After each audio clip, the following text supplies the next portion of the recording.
സംസ്ഥാനത്ത് പലയിടത്തും നായ കടിച്ച് ചികിത്സ തേടുന്നവരുടെ എണ്ണം കൂടുകയാണ്. കഴിഞ്ഞ 4 വർഷത്തിനിടെ മാത്രം 47 പേർ വിഷബാധയേറ്റ് മരിച്ചുവെന്നാണ് ആരോഗ്യവകുപ്പിന്റെ പുതിയ കണക്കുകൾ സൂചിപ്പിക്കുന്നത്. കഴിഞ്ഞ 4 വർഷത്തിനിടയിൽ മാത്രം തെരുവുനായയുടെ കടിയേറ്റ് കേരളത്തിൽ ചികിത്സ തേടിയത് 10,03,215 പേരാണ്.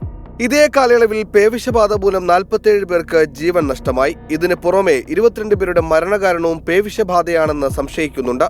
2020 ജനുവരി മുതൽ 2024 ജനുവരി വരെയുള്ള കണക്കുകളാണിവ. സംസ്ഥാന ആരോഗ്യവകുപ്പ് ഡയറക്ടറാണ് വിവരാവകാശ അപേക്ഷയ്ക്ക് മറുപടിയായി ഈ വിവരങ്ങൾ നൽകിയത്.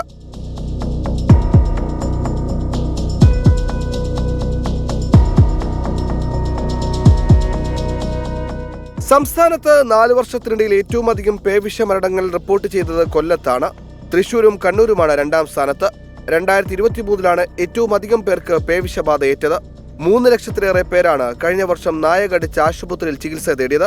2024 ജനുവരിയിൽ മാത്രം 26,060 പേരെയാണ് തെരുവുനായകൾ കടിച്ചത്. തിരുവനന്തപുരത്താണ് ഏറ്റവും അധികം പേർക്ക് കടിയേറ്റത്, 3,646 പേർ.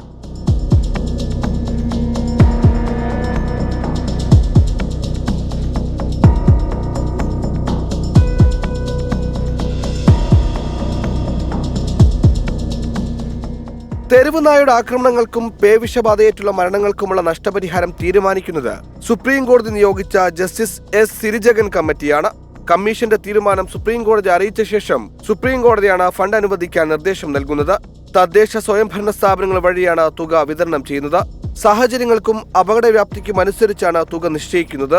നിലവിൽ കമ്മിറ്റിയുടെ മുന്നിലെത്തിയ 7,422 അപേക്ഷകളിൽ 1,030 അപേക്ഷകളിൽ മാത്രമേ തീരുമാനമെടുക്കാനായിട്ടുള്ളൂ. Research desk 24. ലോകത്തെവിടെയായാലും ഏത് സമയത്തും 24 വാർത്തകളും ഓഗ്മെന്റഡ് റിയാലിറ്റി പാക്കേജുകളും എക്സ്പ്ലെയിനറുകളും വിശദമായി കാണാൻ ഞങ്ങളുടെ യൂട്യൂബ് ചാനൽ നിങ്ങൾക്ക് സബ്സ്ക്രൈബ് ചെയ്യാം.